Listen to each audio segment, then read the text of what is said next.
أخي الكريم، سؤال المشاهد: ما أفضل ما يقدم للموتى؟ للموتى نعم، خاصة ليلة الجمعة كما ذكر.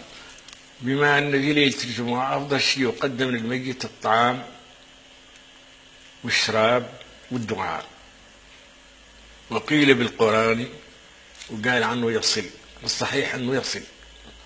يلا اللي قدينا نعدلوا لهم هذه الليلة، وحد قرأ دعاء: رب اغفر لي ولوالدي ولوالديهم ولمن ولدوا ولمن له حق علي، يشوف عن فهم درجات سلم للتوفيق. ربي معناها لو حد يوفر راسه بعد قاع، يلا نوفر روسنا احنا نموتوا، يلا نلحقوا قدامنا استغفار في قبورنا: ربي اغفر لي ولوالدي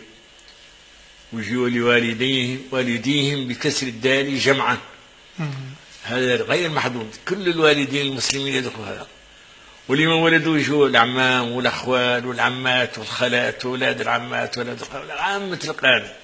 وليتني أنا ولمن له حق علي، أنا ونوليهم ولمن له حق عليهم، ونولي المسلمين ولجميع المسلمين والمسلمات الأحياء منهم والأموات. وأنا بعد نموت في ذا كامل، وفي بسرعة مولي بالدعاء، وبثلاثة من الإخلاص. هم 8 درجات، ضربة 3 تساوي 24 من الإخلاص.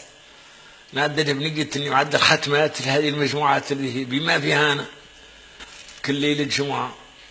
هذا هو اللي نعدل به الدار وفي المنزل. ونذكر الثاني لأن نحن يفوتنا الكثير من الأجر لغياب النية.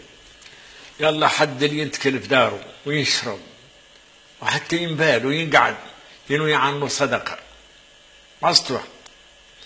نعرف خالي حامد والببهار رحمه الله يكتب في ورقات صغيرات: كل ما في هذا المنزل من طعام وشراب وسكن سقطت صدقته، ويزارقهم للناس هيك يحسوا عما همنا.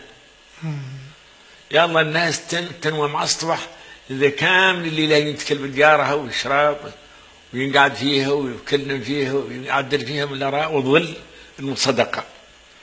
نقول استعني أعطيه الوالدية، والله أعطيه راسي، والله أعطيهم كاملين، نجبرانا اللي يجبرهم الأجر. ونعود ربحت رواية كانت فايتتني، احنا نتبخوا ياسر من مارو، والله ياسر من كسكس، والله ياسر من مكروني، غير يفوتنا على ننوى ونجت نذلي له ياكلوا كامل والله يشرب. النور هو الصدقة.